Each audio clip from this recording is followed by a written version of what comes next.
કેન્દ્ર સરકારે વધુ એક મહત્વપૂર્ણ નિર્ણય લીધો છે. નીતિન ગડકરીએ રાજ્યસભામાં જણાવ્યું હતું કે દેશના અલગ અલગ નેશનલ હાઈવે અને એક્સપ્રેસવે ઉપર 501 વેસ્ટ સાઇડ એમિનિટીઝ બનાવવાની મંજૂરી આપી છે.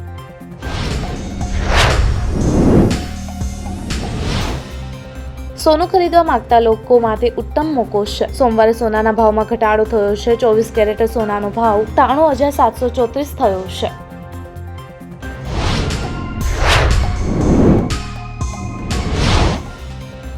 રાજકોટમાં એક કરુણ હિટ એન્ડ રનની ઘટના સામે આવી છે. ગોંડલ રોડ પર કોરાટે ચોક નજીક ટ્રકે હડફેટે લેતા સાસુ વહુનું મૃત્યુ થયું છે. અકસ્માત સર્જીને ટ્રક ચાલક ફરાર થયો હતો.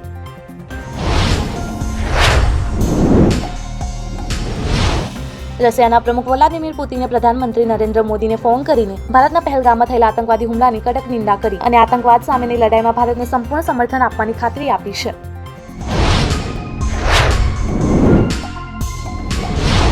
હવે ભારતે ચિનાબ નદીનું પાણી પણ રોકી દીધું છે. ભારતે ચિનાબ નદી પરના બગલીહાર ડેમ અને સલાલ ડેમ બંધ કરી દીધા છે. સલાલ ડેમના તમામ દરવાજા બંધ કરી દેવાથી રિયાસી જિલ્લામાં પાણીના સ્તરમાં તીવ્ર ઘટાડો થયો છે.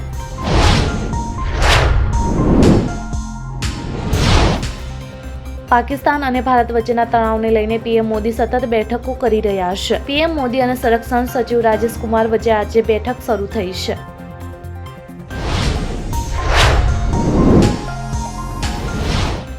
બિહારના રહેવાસી વૈભવ સૂર્યવંશીએ આઈપીએલમાં નવો રેકોર્ડ બનાવ્યો છે. ત્યારથી આખી દુનિયા તેની ચાહક બની ગઈ છે. જોકે હવે પીએમ મોદીએ વૈભવ સૂર્યવંશીની દિલથી પ્રશંસા કરી છે.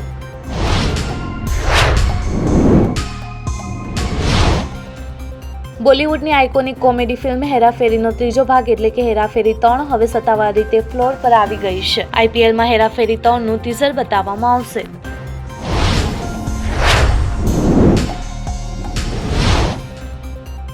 પહેલગામના આતંકવાદીઓને જમવાનું પહોંચાડનાર યુવકે ભાગી જવાનો પ્રયાસ કરતી વખતે નાળામાં કૂદી પડીને ડૂબી જવાથી તેનું મૃત્યુ થયું છે.